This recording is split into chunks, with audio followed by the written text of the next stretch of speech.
right, Steve. Hey, how you doing today? What do you have on your desk? I'm going pretty good here. We had a small animal GP contract over here in New Jersey, corporate agreement, and I have a mixed animal veterinarian in rural Idaho, both new grads. So very interesting, kind of two very different things, and kind of helping them out along the road in negotiation. What Yeah. about you? Two different, like different parts of the country, different types of practice, just as Yep. far as you can get. Yeah. It was an interesting dichotomy. Yeah, yeah, sounds like it. Oh, let's see. So in about an hour, I'll be talking to a surgeon who's also a medical director. That's going to be very interesting.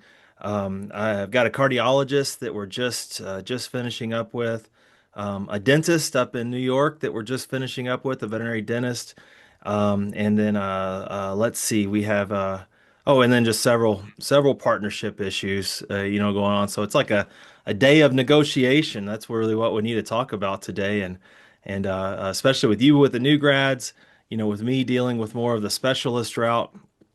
Um, Man, we've had a lot of contracts in the last 6 months, 8 months or so. My name is Lance Rosa. I'm a veterinarian and attorney. On the line with me is Steve Kellner. Steve's a paralegal who has been looking at contracts now for what, Steve? More than 20 years. I hate to say this. 21 years now. 21 years of looking at veterinary contracts, helping veterinarians through their negotiation process. Steve worked for another gentleman by the name of Jim Wilson, the nation's second DVM for a number of years. And then Steve and I started working together, what, 7 or 8 years ago now, something like that. I forget what it was, but between the two of us, we see probably 1,000 contracts a year, at least three a day, wouldn't you say, Steve? Yeah, at least three a day. And yep, Dr. Wilson was definitely my mentor through all of this. I actually got a phone call today on my cell phone. Somebody was looking for him, and I was like, he's not quite retired yet, so you can try to reach him over here. You can reach him over there. Well, Jim's the guy that literally wrote the book on veterinary contract law. So it's pretty rare that you get to say that. He wrote the book on. No, he literally wrote the book Literally. on it. Yeah, yeah. Well, hey, Steve, what are some of the themes that you see when you're working with someone, through the negotiation process? I mean, think about that process for a little bit from going out and interviewing and then going and checking out the practice and hanging out at the practice, and then here comes this offer letter. What's your advice to, a veterinarian or even a veterinary student when they get that offer letter? Well, it's interesting. They get the offer letter, they're very excited, they're coming out of school, somebody's offering them a good amount of money to do what they've spent a whole lot of years trying to get to where they're able to do that. And the initial reaction of most of them is, let me sign this thing as quickly as possible and Oh, and get it right back to them, which sign the offer letter. What are your thoughts on that? my first thought is, let's slow down. Let's Yeah. slow down a second. Um, the offer letter is not going to contain all of the details that we want to see. It's going to give us the bare minimum, the compensation, the benefits in a very short fashion. We'd much rather see the whole employment contract and any other materials we can possibly get our hands on. Why do we want to see that, Lance? Oh, I mean, so here's my thoughts is if it takes 7 or 8 pages to write an entire veterinary contract, if it takes 20 or 30 pages to describe the health insurance plan and the, 401(k) and, maybe 40 pages for the employee handbook, how can you take everything about this job and condense it down to one page without leaving a lot of stuff off? And I think we need to probably back up a step too. Basically every job in veterinary medicine at this point is using an offer letter. I mean, is that what you're seeing as well? I would say 98 to 99% of the jobs, that we see first comes an offer letter with a signature block on the bottom of it. Hey, sign this offer letter. Then, hey, we'll send you over the contract and the other details about the job. But what Steve and I are saying here is we have to pump the brakes and get all the information about the job, Don't sign that offer letter until you know everything that you need to know about the job. It is unfortunately too common for us to start working with someone through the negotiation process and they send us a signed offer letter. Well, Yep. we can't really negotiate from that. We've locked in the terms of the signing bonus and the salary and the production percentage and the days off and all of these other details that we're locked. We can't really move on that. And there's a really important thing that we see a lot of jobs and a lot of hiring practices do, and they put a lot of pressure on that veterinarian, right, Steve? They'll say stuff like, sign this offer letter, and then we'll go ahead and send everything else. The other one that I commonly hear is, hey, sign this offer letter. It's not a legally binding document. Don't worry about it. It just helps you get to the next step. What are your thoughts on that, Steve? I'll have many people that I'm consulting with that say, "Hey, I signed the offer letter, but it's okay. It's non-binding." And then I have to say, "Well, it's non-binding to the point where it doesn't mean you have to start working there, but you have now signed an agreement to terms, and the other side is expecting that you're agreeable to all the things listed here." And it's not going to be the greatest look if we go back later and say, remember that thing that we signed? Turns Yeah. out we want to negotiate on some of those items, Yeah, right? we want to change that thing. Yeah, Yeah. so my exact thoughts are that offer letter may not be legally binding, but it's certainly psychologically binding. It's a handshake agreement that we really can't back up on our word, on that. There's not going to be any lawsuits over the offer letter. And I mean, so the recruiters and the other folks, they are correct. I mean, it is a non-legally binding document, but you're bound to the things, there. So, when you are working with someone and they do say, "Hey, I've got to sign this offer letter so I can get the contract, I can get the other details." What's your advice to them? Yeah. Again, it's slow down. Let's get the agreement now and any other documents we might want to look at now. But ideally, let's start and get the agreement now. Be gracious. The employer just offered you a whole lot of money to do what you want to do. Hey, I'm really grateful to have received this offer of employment, but it seems fairly sparse, and I was wondering if you could give me the entire employment agreement so I can just look at everything all at once. Is that Yeah, what great. you're saying? Great statement. I mean, and yeah, I think we really should talk in, concrete words. What are exact statements that veterinarian should say to that, practice owner, medical director, regional medical director, recruiter, whoever it is that they are negotiating with, hey, my statement is I've got questions. This offer letter is just not as, detailed. What does this mean? What does that mean? Where do I go to find the answers on the health insurance and who pays what percentage, the match on the 401k? When does the 401k become, when do I become eligible for it? What is the vesting on the 401k? These details are insanely important. I have questions. Where do I go to find? Oh, well, we can send you the 401k plan. Okay, great. Where's the details on the restrictive covenants, like the non-compete? Oh, what's in the contract? Well, can I see the contract before I move forward?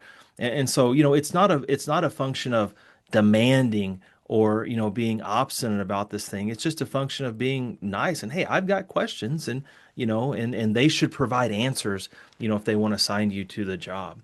So I think Steve, our bottom line here is don't sign that offer letter until you're absolutely ready to take that job. Yep. Yeah. And you're gonna in the offer letter, you're gonna see, let's just say 22% production. But is that paid monthly? Is it quarterly? Is it something else that we want to negotiate down to quarterly or monthly? Well, What is and isn't included in production?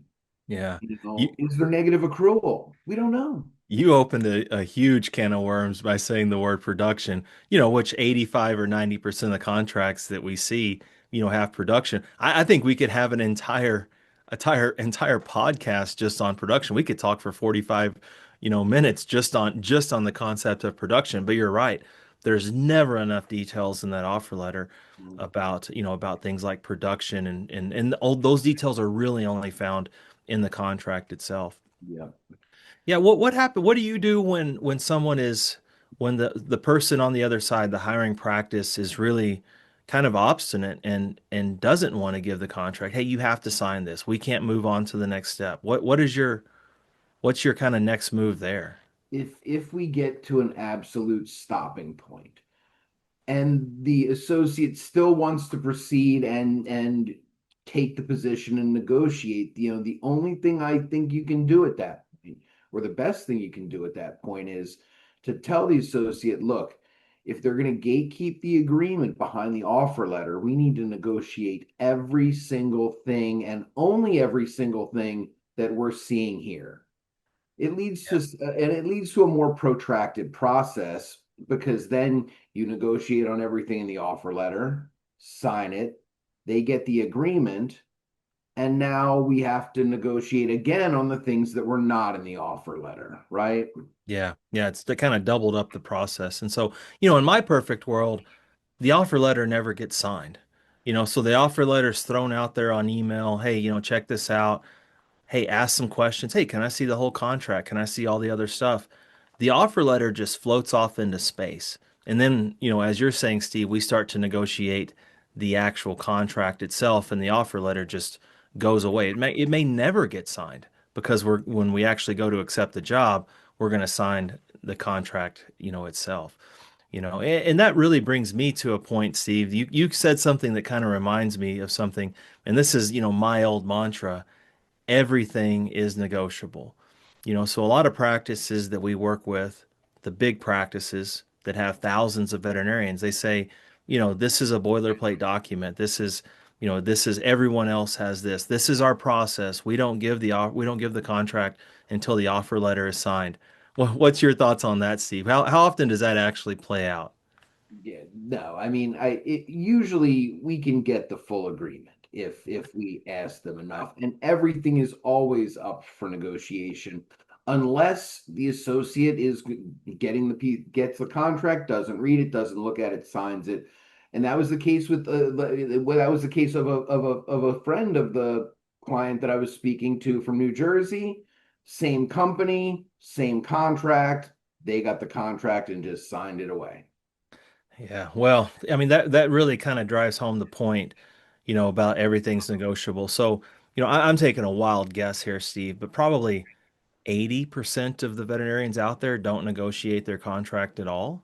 Yeah, I'd have to So, agree with you on that one, Lance. yeah, I mean we don't really know because we don't really work with, with those folks, but they just sign the first thing that hits the table in front of them.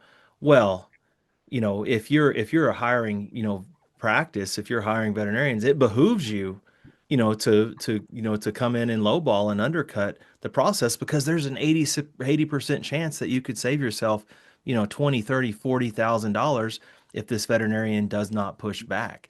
And so that's why, I don't know, Steve, I mean, we can go through some of these concession patterns, but I see changes of 30 and $40,000 in each of these contracts once we begin to negotiate, once we begin to, ask some details, once we begin to, lean on certain things. And, if you start getting into the specialty world, surgeons and cardiologists and dentists, all on my desk for this afternoon, we'll see changes of 40, 50, $60,000 from that initial offer. So the job market's white hot. Every single thing is negotiable, no matter how much the practice says we don't negotiate this, there's no way to change this, et cetera, et cetera. Steve, I can probably think of two or three in the last 6 months that did not send the contract, until the offer letter was signed. I mean, we're talking, what do you think? Five or 600 contract reviews, negotiations. It is phenomenally rare that they won't send it.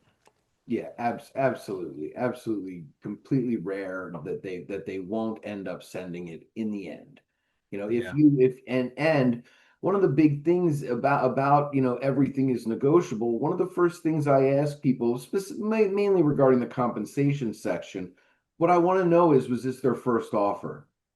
Because if the answer is yes, then the door is wide open to ask the question. And a lot of one thing that I think people really need to remember is the answer to your question is no if you don't ask it.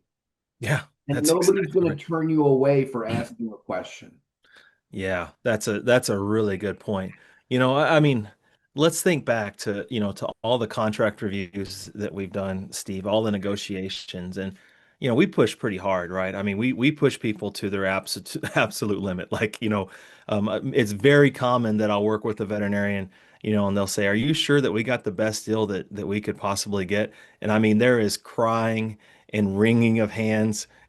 On the other side, I know that we pushed as hard as we possibly can. So we push hard.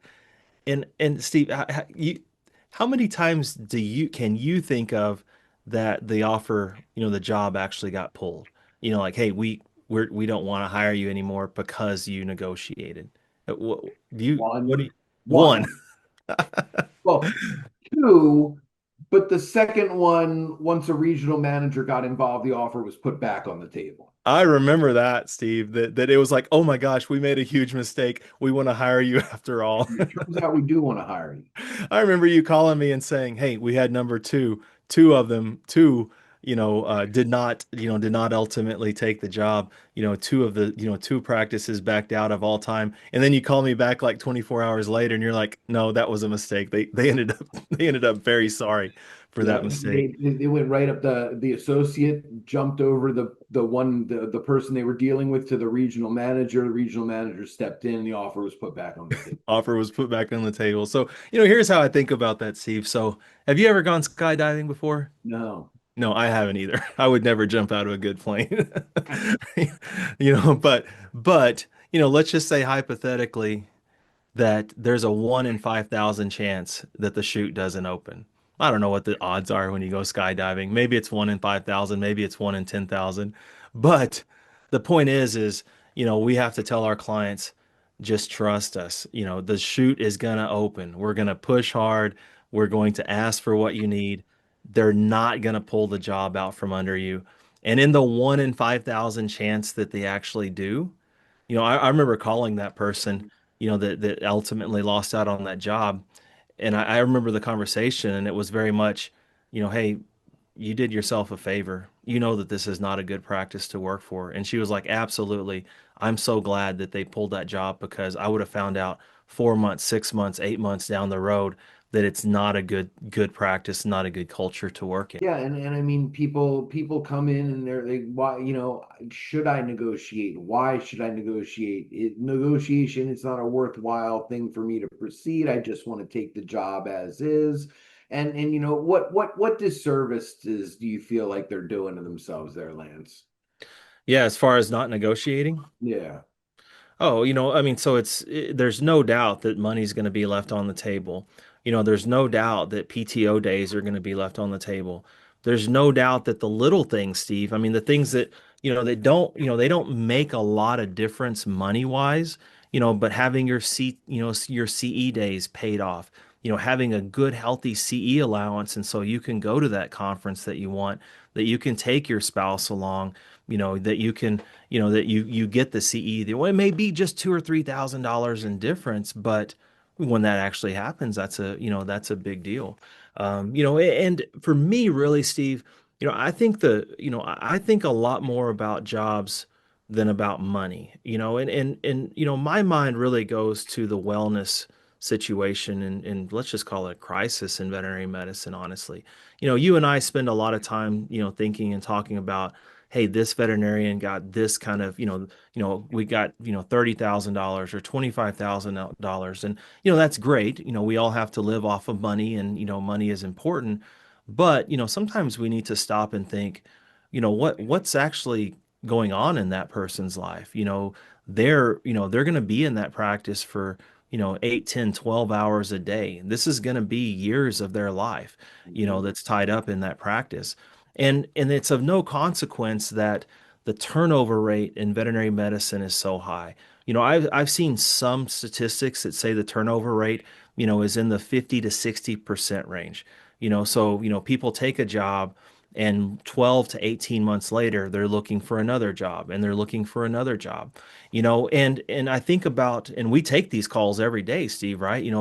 of people that are looking to change jobs that, hey, I've got to put in notice. They're in a bad spot. So, my thought is always if that person goes through the negotiation process and they think about and they push that practice and they, really make sure that it's the best practice for them, then it's very likely that they're not going to have to quit in 6, 8, 12, 18 months, right? They have a good long-term home. They don't have to put themselves through that wellness, situation. And, I don't know if I've shared this with you, Steve, but I really hate sharing like really bad, facts. But you probably see the Merck Wellness study, but in that thing, they're talking about like 16, 70, 17% of new grads are experiencing serious psychological distress. We're talking 1 in 6, basically. And it's of no consequence that, hey, the turnover rate's really high, serious psychological distress is really high. It's because we landed in the wrong job many times. Not every time, but many times. And so if we can really dive into that negotiation process, really make sure that we have the right practice, then we're much more likely to be happy and well and successful in veterinary medicine. And Steve, this is where the compensation comes in. The compensation is just a secondary piece, right? It's everything else falls into place and I'm well compensated. Yep. That's what I'm really looking for. Yeah, and to the point of like getting as much information as you can to prepare yourself for the future, for your wellness, there's other things you want to get aside from the full employment agreement. Like, if you're electing medical insurance through the employer that the employer offers, you know, how much do they cover? What are my coverage options? What does that look like? Am I covering spouses? Am I covering my whole family? Do they have an HSA? What do I get? And the contracts are going to tell you the bare minimum. They're going to say employee is eligible for employers benefit programs as provided from time to time. Tells you Yeah. nothing.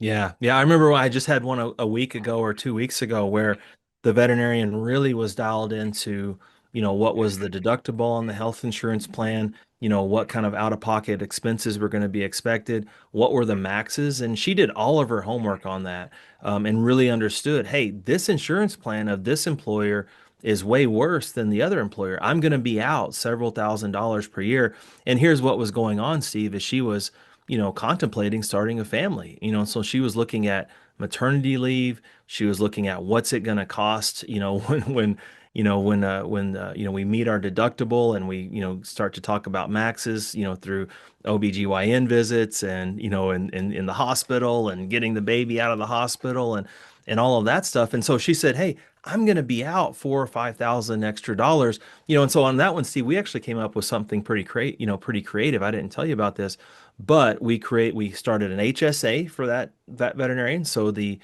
practice was going to fund an HSA because of the difference in the deductible, and then also they provided a stipend for, hey, what we knew was going to be the difference in the co-pays and all of that stuff. And so the practice made it right. They wanted to get the right health insurance plan, but here's the key point: she would not know of any of that if she didn't do her homework. If she didn't dig through that plan and really look and really understand the differences in the insurance, she would have been out, multiples of thousands of dollars because of that job switch.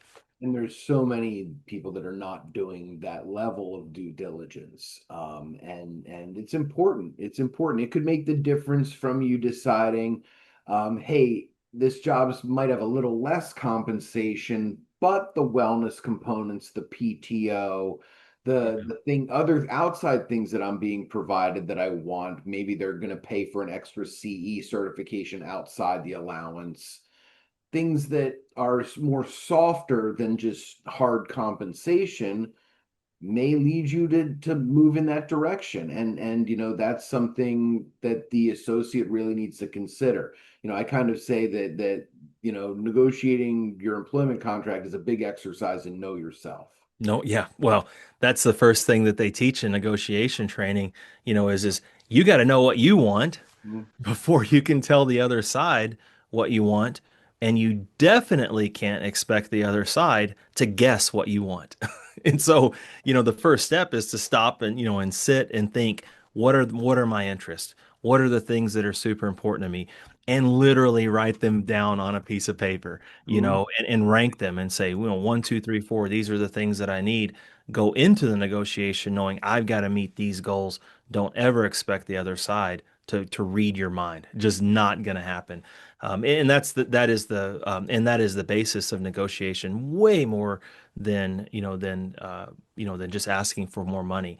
And and you know this, Steve, but the thing, that I was trained to negotiate in is relationship-based negotiation. And that's really what we're talking about here is, what are the soft things? What are the things that I can do well for the practice? What are the things that we can align our goals on?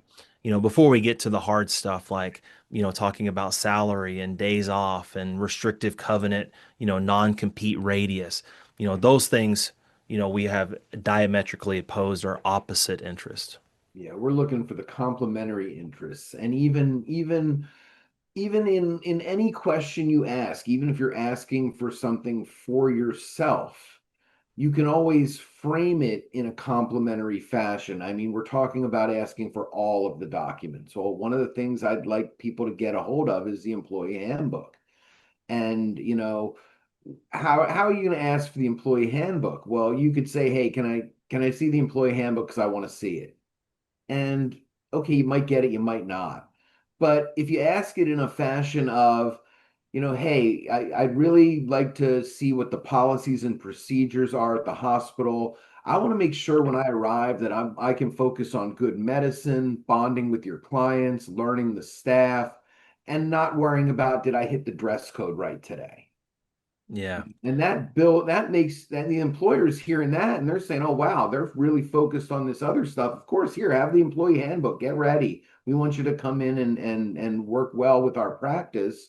Whatever we can do to make that happen is a complementary interest. Yeah, yeah, you nailed it. That's exactly what you just described is, hey, it behooves me. It's in my interest to be, ready to go on day one. But it also behooves the practice for you to be ready to go on day one. Interest aligned. All right. So that's a relationship building, exercise. But there's also other reasons to see the employee handbook as well. And we spend a lot of time talking and thinking about parental leave as well. And it always concerns me. I had one just in the last, few days where the veterinarian again was contemplating, maternity leave, but she was so scared. And I don't blame her to ask what the maternity leave policy was, because she knew if she asked, then it's going to be like, well, what, are you planning on having a baby? It opens the door to discrimination. And the practice is like, well, she's going to be out for 12 weeks, this year. So it's going to be harder to get that extra signing bonus or that extra salary. And that's exactly what we did, Steve, is say, hey, can we get a copy of the employee handbook? Just to do our due diligence, to check everything out, make sure that we're complying with all the rules and regulations of the practice. But our eyes went straight to that maternity leave policy, that parental leave policy, to understand what is the policy of the practice before she accepted the job. And she did not have to open the door to discrimination to talk about maternity leave. It's a problem in our country that we still worry, about discrimination on parental leave and maternity leave, but it's a very unfortunate fact that we do. So that's a good end around on getting that policy and understanding it before you have to ask those words. Yeah, I mean, and it's the leave policies. I mean, think about, hey, I don't want to go into a negotiation and say, hey, I'm a little bit disabled. What kind of accommodations can you make for me? Yeah. If they have another client, I don't want them saying, hey, maybe we should hire the not disabled person. I want everybody on Yeah. an even playing field in that regard. They're not allowed to ask me if I'm disabled. They're not allowed to ask me if I'm starting a family, Yeah. Yeah, So those are illegal questions, but people still ask them every day, and they still unfortunately base discrimination on it. yeah, it's Yeah. unfortunate. It's unfortunate, but then we get the employee handbook, we look at the leave policies. We also look and see if there's any other benefits that aren't listed in the agreement, softer, very soft things like uniform allowance, what's the hospital's personal pet care plan. You're not going to find these things in the contract. A lot Yeah. of the handbook is going to be geared towards the lay staff, but there are very important sections that everybody should be looking at. Yeah, yeah, and it really goes. What I see is that, those corporate practices, like you said earlier, those big group corporate practices, they have that line in there that says the health insurance is, per company policy. The Mhm. 401k is per company policy, and so you've got to go get that other document to really understand, what that thing is. And we know what they're doing there, right? That allows them to change those policies from time to time, as they need to. And that does bother some of my clients that they want to lock in that health insurance plan. They want to lock in that benefit, whatever else it is. If it's in this other document, it can be changed, but what I tell them is there's a really good business reason why practices don't change their benefits plan. They know if they change that benefit plan, they're going to lose people. It's if they take away benefits, it may not be for a legal reason that they can get in trouble, but it's a business reason why they avoid doing it. Yeah, they're not going to come in and say, "Hey, guess what? As of today, we're not providing health insurance any longer." That's not going to be a benefits program that we provide. Yeah, It would crater their level of employment in yeah, immediate. yeah. It would be a very, very bad business move, on their part. Yeah, and I mean, hey, I said the corporate word there, Steve. And I think that we really need to point out that there's a huge myth out there. In fact, we need to talk about some myths, but there's a huge myth out there that corporates don't negotiate. And and I mean, I know what you're seeing. I mean, I see the biggest changes from negotiating with corporates. We ask once or twice and see an extra, 15, 20, $30,000 put onto the offer. The signing bonus, another 10 or 20, $30,000 on the signing bonus just for asking on the corporate side. And so, I mean, I should get a Mythbusters hat and put the Mythbusters hat on every time I see, hear somebody say, well, the corporate doesn't negotiate. They said everybody's like this. It's like, absolutely not. That's a huge myth. They negotiate heavily. In fact, they negotiate. They'll reach into their pockets much faster and much easier than those private, independently owned practices. And I have to say it, Steve. I think the corporates are the ones that propagate that myth that they don't negotiate. I absolutely agree. I mean, the independently owned practices, I do, there's clearly some negotiation there, but you tend to do a little more educating Yeah, in those scenarios than you do when you're negotiating with a corporate recruiter who, yeah. I'll be frank, that I don't have as much of a problem asking more pointed questions to. Yeah, yeah, educate that independently owned practice on, what is the market? What are other practices doing? And I think that really is and we could talk for another 45 minutes on just the negotiation itself, but a really big driver is, what's the market? What's common? What's industry standard? What are other practices doing? And that really helps, that statement of fact really helps, to get what you want. And that changes the conversation from I want more PTO, I need more PTO, I want more CE. Well, we don't care what you want. We don't care what you think. We don't care. Okay, if you say, hey, the market for, other veterinarians are getting 3 days of paid CE leave. Oh, okay. Well, that's a statement of fact. It's hard to argue with the market. It's hard to argue with facts. And if you couple that with, a statement like, hey, work-life balance is really important to me. I want to make sure I maintain my wellness. So when I do take PTO, I'm coming back to the practice recharged, ready to go and ready to kind of get back at it. Put those things together and you've got a winning argument. Yeah, yeah.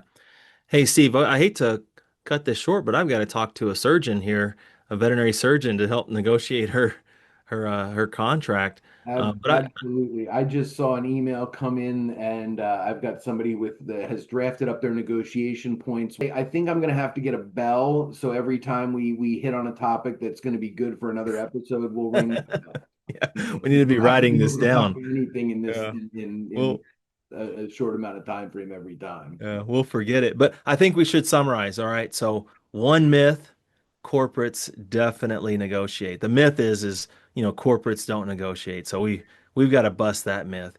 The second really big point that we talked about was is you don't have to sign your offer letter before you see the contract. So, the myth is well, you got to sign the offer letter before you can move on to the next step of the contract. Huge myth, not true. Third myth is negotiation isn't worthwhile. What they're just going to tell me no. Well, absolutely not. It's worth 20, 30, 40, $50,000 and also finding the right job, the good job, that veterinary needs. And lastly, we didn't really talk about as much. We'll have an whole episode, about this, but a lot of veterinarians think of negotiation as a very painful experience. And I think that they're probably thinking about haggling, Steve. If you go down to the used car lot and you haggle over the price of a used car, that's not negotiation in the sense that we're talking relationship-based negotiation. That is a haggling, right? And so if you move the concept over to, you move the thought process over to a relationship-based negotiation and just having a conversation where everybody's interest gets in line, much less painful process. Hey, but it Oh, was good visiting today, Steve. We brought up you brought up some good points there. So I think we need to go back to work, honestly. yep. Let's get back at it, and we'll see y'all next time. All right. Thanks.